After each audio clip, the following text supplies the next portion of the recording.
Him looking at Iqbal's Reconstruction of Religious Thought in Islam. Um, Last time we stopped at his discussion about the search for the rational foundations.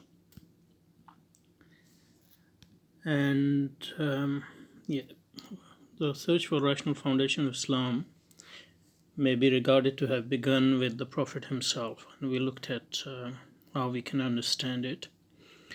His constant prayer was, God grant me knowledge of the ultimate nature of things. So we basically covered that much. The work of later mystics and non-mystic rationalists forms an exceedingly instructive chapter in the history of our culture, inasmuch as it reveals a longing for a coherent system of ideas, a spirit of wholehearted devotion to truth, as well as the limitation of the age. So a lot of stuff to unpack. So the work of later mystics and non-mystics rationalists forms an exceedingly instructive chapter in the history of our culture, okay? In as much as, so that's the reason, as it reveals the longing for coherent system of ideas. So, coherent system of ideas. So that's what make it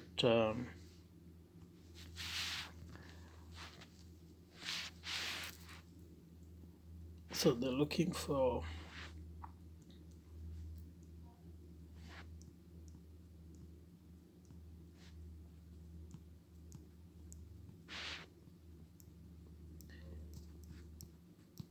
okay.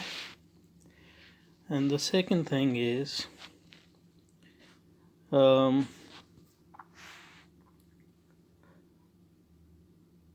coherent system of idea, spirit.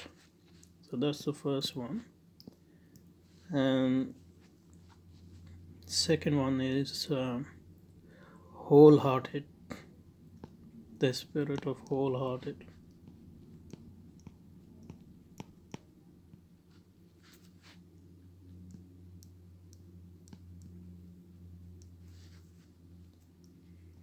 Truth.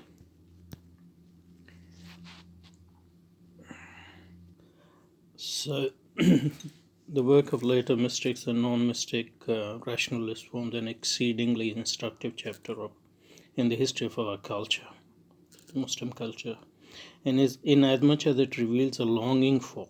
So that's the reason for coherent system of idea, a spirit of wholehearted devotion to truth.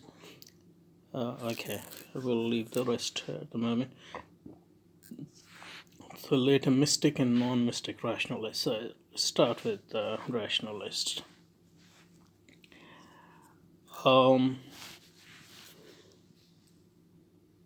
Well, rationalist seems a bit of an ideologically loaded term, because if you look at Oxford Dictionary, it says that a person who bases their opinions and actions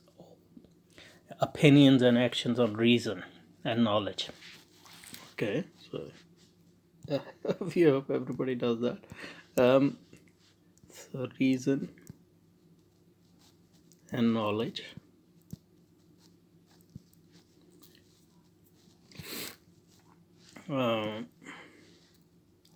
And not rather than on religious belief or emotional response. There is a, if we go by that definition anyway, there is a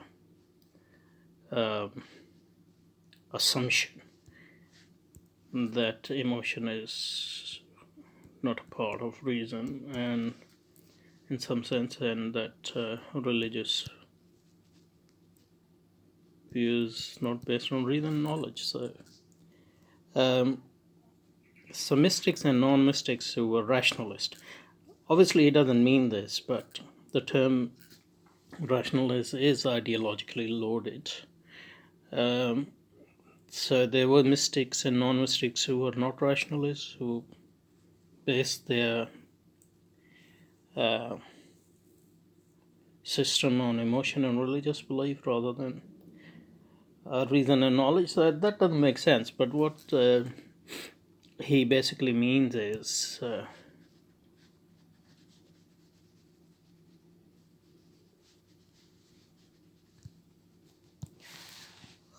disciplines which they developed,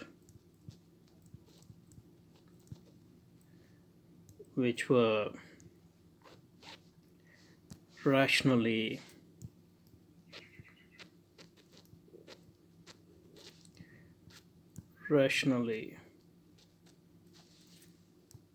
uh, disciplines which were rationally motivated or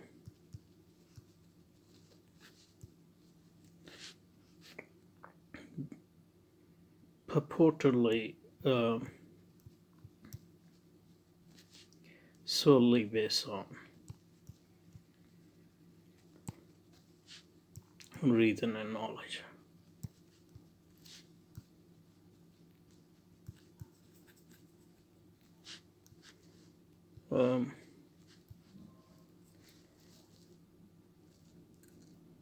And they, I guess, presented Islamic worldview based on reason and knowledge.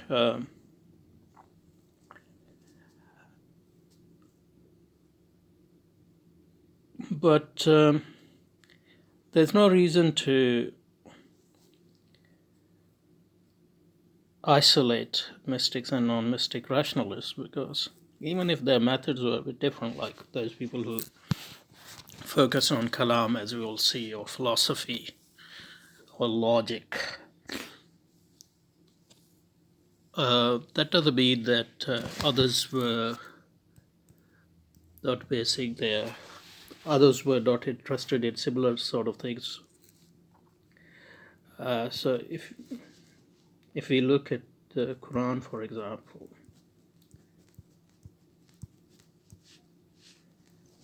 I mean, that's the first presentation and also justification of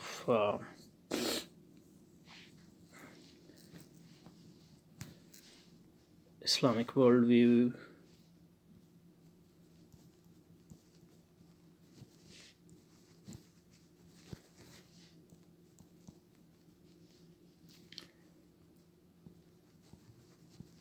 which is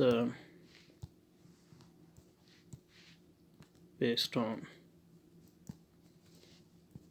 reason and it's based on knowledge.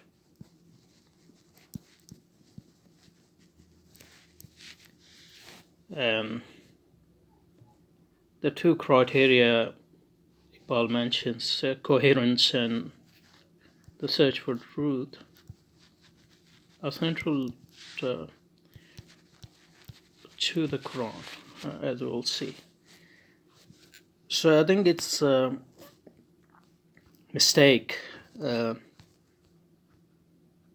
to bifurcate the two streams, so to speak, of the presentation and justification of the Islamic worldview, one of which was technical in the sense that it was developed within philosophy and within kalam and within logic, using specific terminology, and the other which was used in other Islamic disciplines, commentaries on the Quran, on Hadith, and in other Islamic disciplines, and non-rationalist form of kalam and philosophy and logic. which were later developed. It's a mistake to see them as binary pursuits, because both are based on reason and knowledge, and both take truth to be their guiding force. The only thing is there are different conceptions of reason and different levels of technicalities working in these two streams of Islamic system of knowledge. Okay, so let's go back.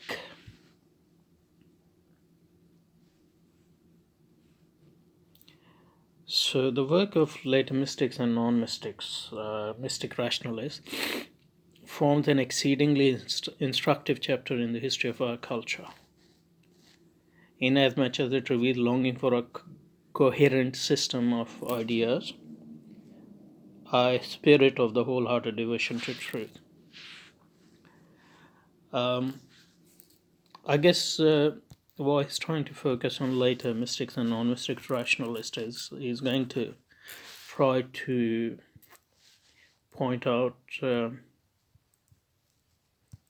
limitations, as we will see, of this stream of Islamic system of knowledge.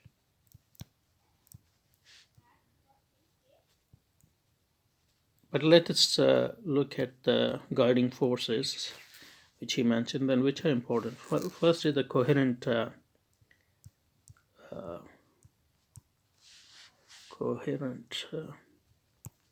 system. So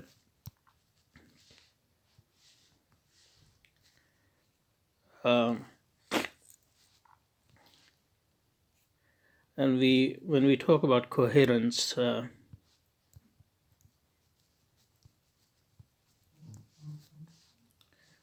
we enter into a domain of logic and rationality, because coherence is the very basis of rationality. In fact, what is reason, or what is rationality, if not at least one of the main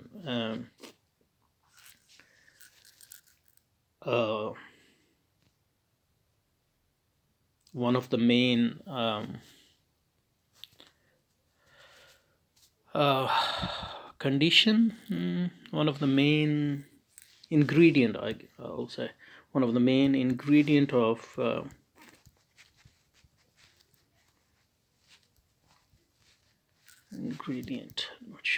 ingredient of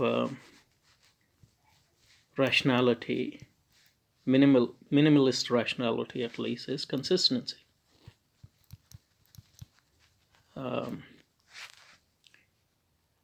And any coherent system must be, at least a bulk of what we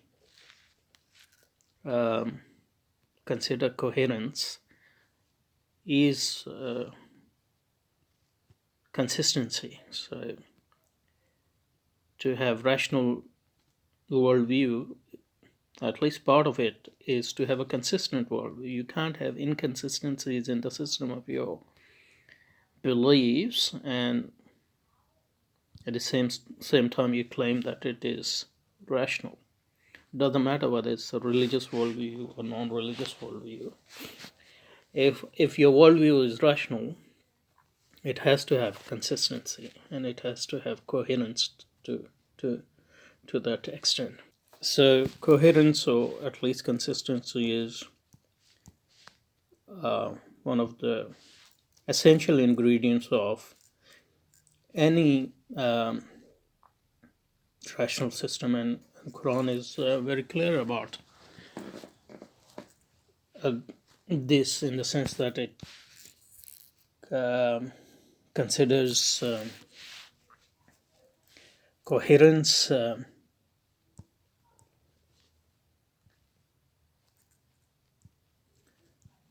and consistency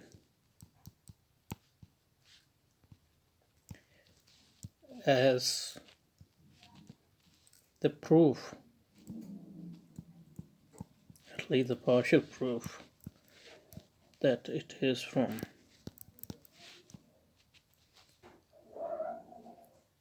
the source, which is the truth, al-haq. So one of the signs of the truth of the Quran is presented as coherence, its internal consistency. As Quran says, أَفَلَا يَتَدَبَّرُونَ الْقُرْآنَ وَلَوْ كَانَ مِنْ عِنْدِ غَيْرِ اللَّهِ لَوَجَدُوا فِيهِ اخْتِلَافًا كَثِيرًا.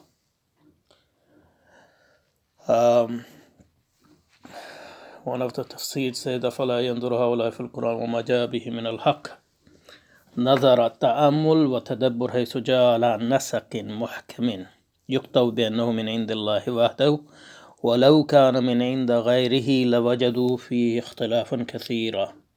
So its internal consistency is presented as the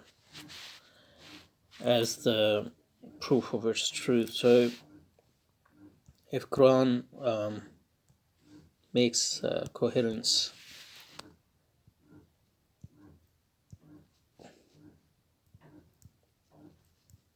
of a system of belief,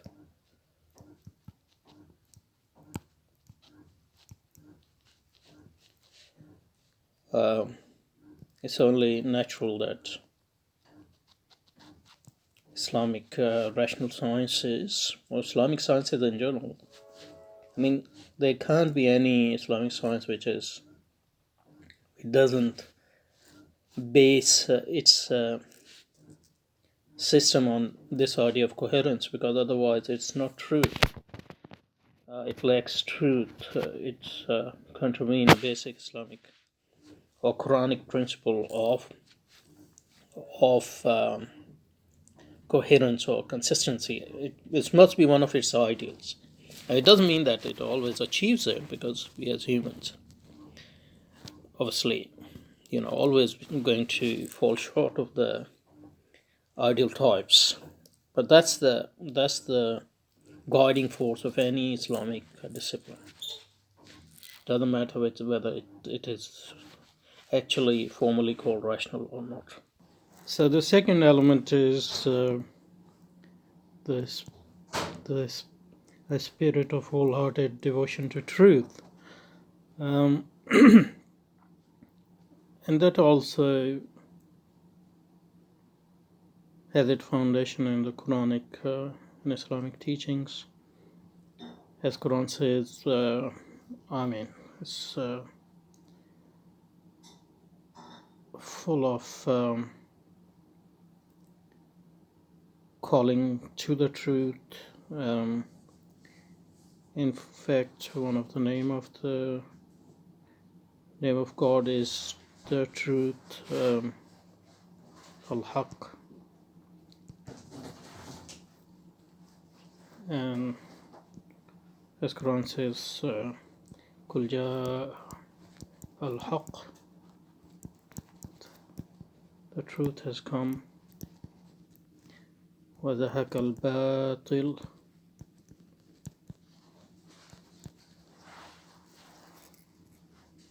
and the falsehood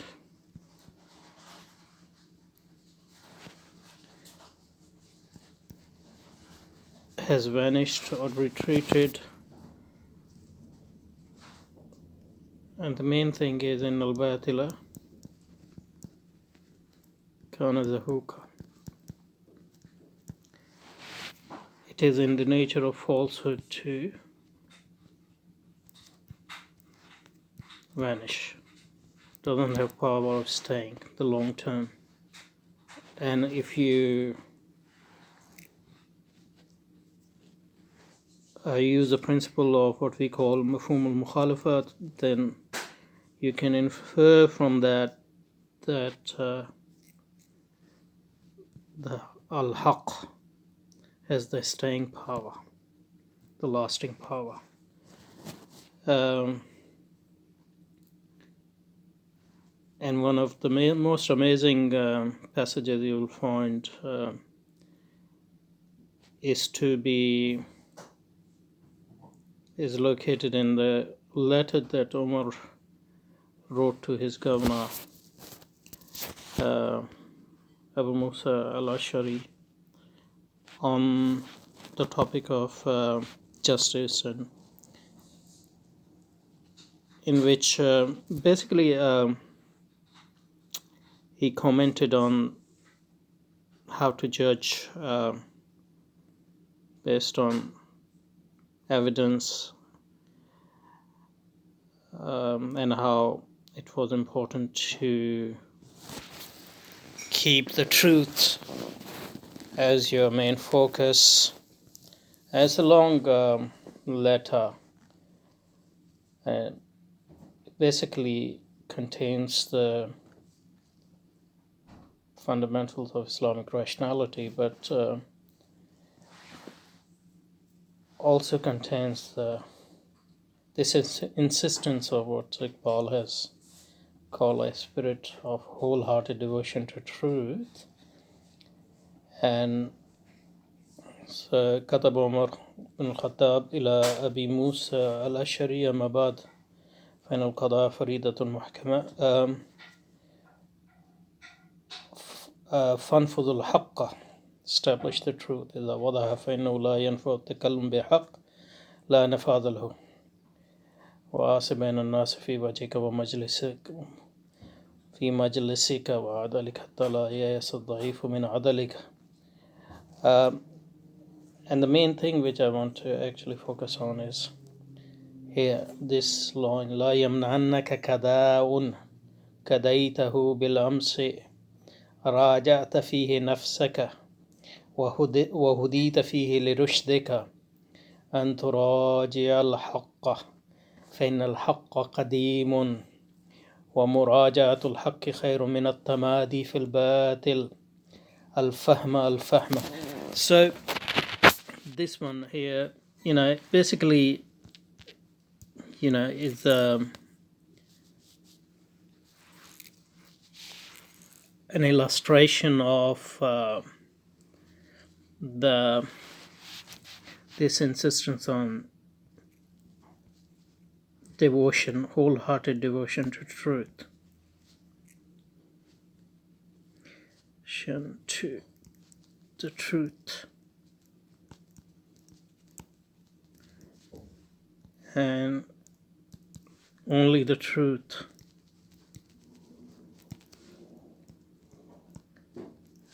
And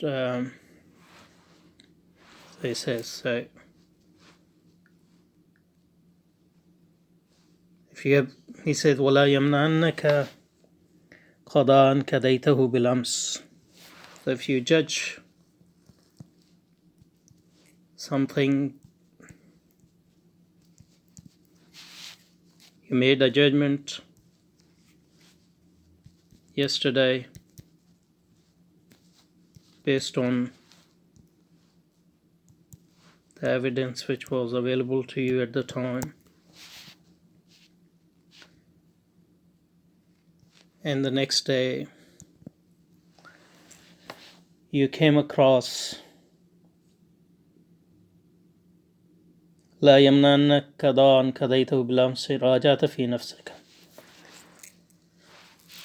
and next day you find more evidence which makes you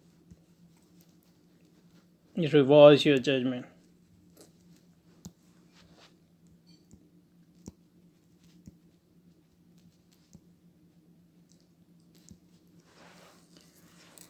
Then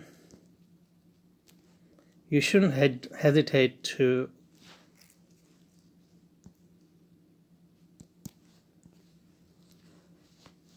abandon what you had judged earlier and make a new judgment based on the evidence you have now. And why? لا يمنعنك قضاء قضيت بالأمس راجعت في نفسك وهديت فيه لرشدك أن تراجع الحق فإن الحق قديم. So just because you made a judgment based on the evidence which was available to you yesterday, and the new evidence requires that you annul that judgment and make a new judgment. So your self, you might be tempted to stick to your previous judgment because it's hard for people to, go against their own judgment or change their judgment because, sometimes the change of judgment is considered the sign of weakness or the sign of, limitations of a person. But it's saying don't worry about any of those things. And always stick with the truth wherever it takes you. Stick with the truth. راجعت في نفسك وهديت فيه لرشد أن تراجع الحق. Why? Because فإن الحق قديم. Because the truth is eternal.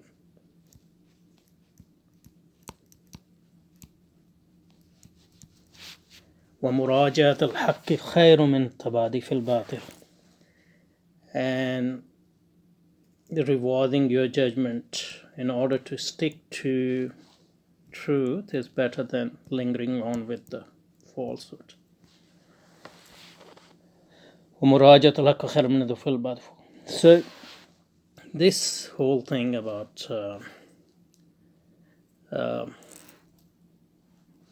sticking to the truth because truth is eternal, that goes back to Iqbal's second point, which is the wholehearted devotion to the truth. So the search for truth, the work of later mystics and non-mystic rationalists, the work of later mystic and non-mystic rationalists formed an exceedingly instructive chapter in the history of in the history of our culture, in as much as it reveals a longing for a coherent system of ideas, a spirit of wholehearted devotion to truth. And what we looked at is that these 2 points form the basis of, they're the main inspirations which we get from the Quran and the Islamic teachings and all Islamic subjects or all Islamic disciplines, including the disciplines which we can dub as rationalist discipline.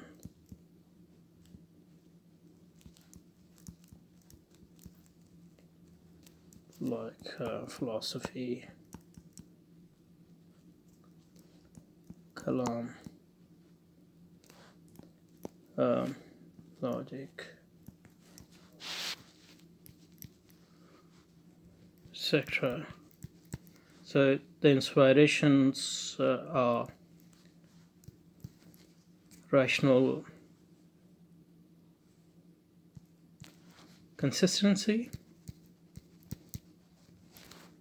and search for truth and being led by the truth. That would be the guiding principle of Islamic sciences, especially the sciences which we call the rationalist sciences, whose purpose was to rationally justify and defend Islamic teaching. So the work of later mystics and non-mystic rationalists formed an exceedingly instructive chapter in the history of our culture, in as much as it reveals a longing for a coherent system of ideas and a spirit of wholehearted devotion to truth. Now, as well as the limitations of the age, which rendered the various theological movements in Islam less fruitful than they might have been in a different age. So I think, well, we have just covered mainly two things. My purpose today was to just highlight that these two elements, the coherence of a system and devotion to truth, are the integral part of the Quranic teaching. So all Islamic sciences, in principle, should be led by or should be guided by these two principles. So that was important because only then we can really assess the claims Iqbal will be making about more so-called rationalist sciences like Kalam and things and their limitations. So we'll look at it next time.